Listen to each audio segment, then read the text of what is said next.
Random House Audiobooks presents Desolation Island by Patrick O'Brien. Desolation Island. The breakfast parlour was the most cheerful room in Ashgrove Cottage, and although the builders had ruined the garden with heaps of sand and unslaked lime and bricks, and although the damp of the walls of the new wing in which this parlour stood still smelt of plaster, the sun poured in, blazing on the covered silver dishes and lighting the face of Sophie Aubrey as she sat there waiting for her husband. A singularly lovely face, with the lines that an earlier poverty had marked upon it quite smoothed away, but it had a somewhat anxious look. She was a sailor's wife, and although the Admiralty had allowed her the company of her husband for a surprising length of time, appointing him, much against his will, to the command of the local Sea Fencibles in recognition of his services in the Indian Ocean, she knew that this period was coming to an end.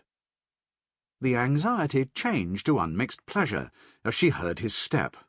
The door opened, a ray of sun fell on Captain Aubrey's beaming face, a ruddy face with bright blue eyes, and she knew as certainly as though it had been written on his forehead that he had bought the horse he coveted.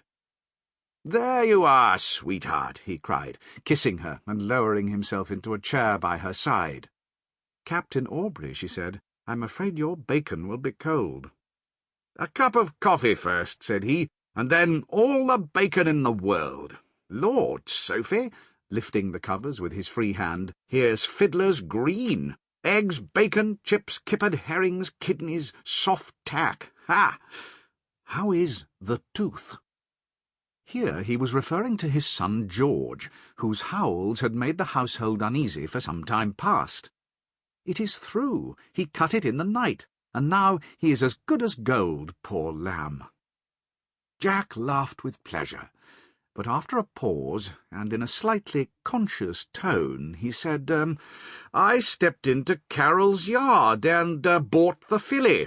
Quite apart from the foals she will bring, it will be a remarkable saving, since she will train with Oatboy and Whiskers, with her to bring out their mettle.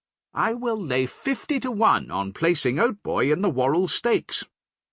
"I long to see her," said Sophie with a sinking heart.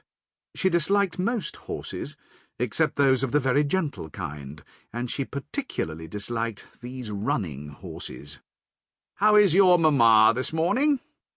"She seems quite well, I thank you, Jack. She'll come down with the children. She's quite excited about seeing the doctors." "But what can be keeping Bondon?" said Jack, glancing at the stern regulator, his astronomical clock. "Perhaps he fell off again." "Killick was there to prop him up. No, 'tis 10-1 they're prating about their horsemanship in the Brown Bear Tap, the infernal lubbers." Bondon was Captain Aubrey's coxswain, Killick his steward, and whenever it could be managed, they moved with him from one command to the next. And while both were prime man-of-war's men, neither was a great hand with a horse. Yet it was clear to all that the mail addressed to the commanding officer of the Sea Fencibles had to be fetched by a mounted man, and daily the two traversed the downs on a powerful thick-set cob. A powerful, thick-set woman, Mrs. Williams, Captain Aubrey's mother-in-law, walked in, followed by a nurse with the baby, and a one-legged seaman shepherding the two little girls. Most of the servants in Ashgrove Cottage were sailors, partly because of the extreme difficulty of inducing maids to stay within reach of Mrs. Williams' tongue. Upon seamen, however, long inured to the admonition of the boatswain and his mates, its lash fell unregarded, and in any case its virulence was much diminished, since they kept the place as trim as a royal yacht.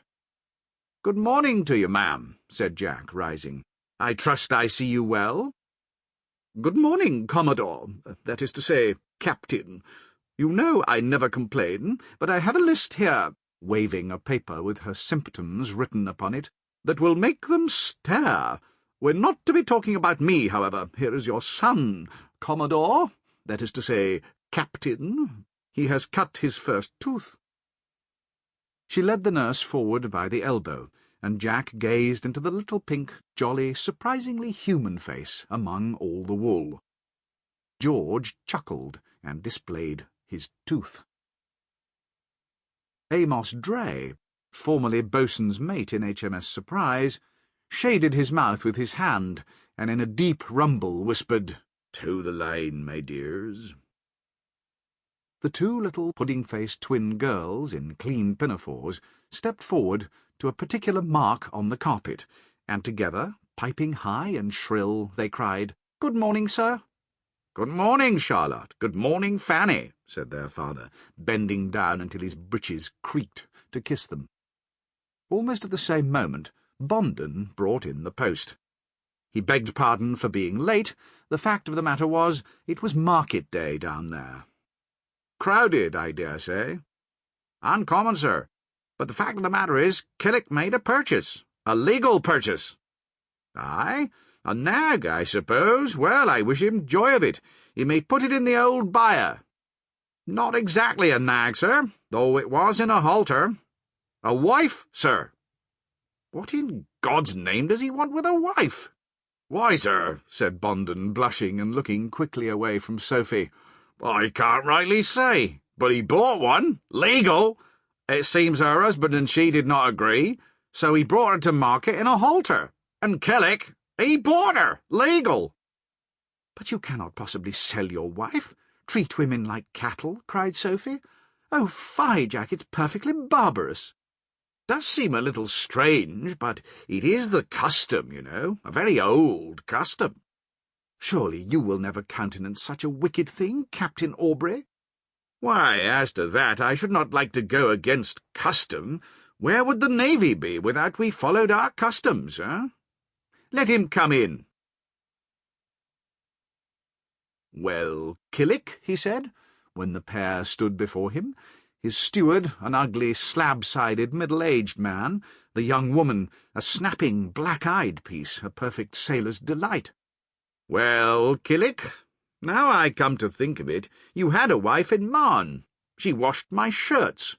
You must not commit bigamy, you know. It's against the law.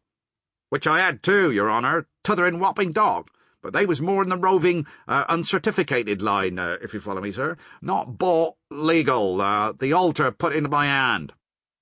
"Well, so I suppose you want to add her to the establishment. You'll have to go in front of the parson first, however. Cut along to the rectory." "Aye, aye, sir. Rectory it is." "Lord, Sophie," said Jack when they were alone once more, "what a coil!" He opened the mail-bag. "One from the Admiralty, another from the Sick and Hurt Board for me, and, two for Stephen, care of you." "I wish I could take care of him, poor dear," said Sophie, looking at them. "These are from Diana, too." She laid them on a side table, to wait with another, addressed in the same bold, determined hand, to Stephen Maturin, Esquire, M.D. Diana Villiers was Sophie's cousin, a slightly younger woman with a far more dashing style and a black-haired, dark blue-eyed beauty. At a time when Sophie and Jack had been separated, long before their marriage, both Jack and Stephen Maturin had done all they could to win Diana's favours, and Jack very nearly wrecked both his career and his marriage, while Stephen, who had supposed she would marry him at last, had been most cruelly wounded by her departure for America under the protection of a Mr. Johnson. He had supposed she would marry him, for though his reason told him that a woman of her connections, beauty, and ambition could not be an equal match for the illegitimate son of an Irishman and a Catalan lady, a short, disagreeably plain man, whose ostensible status was that of a naval surgeon, his heart was entirely lost to her, and to his infinite cost it had overruled his head. Even before we heard she was in England, I knew that something was working on his mind, poor dear Stephen, said Sophie. Jack, why do you not find him a decent servant? At the worst of times, Killick would never have allowed you to go out in a shirt a fortnight old. Why has he never had a steady, reliable man? Jack knew very well why Stephen had never kept a servant for any length of time. Never a man. Sample complete. Ready to continue?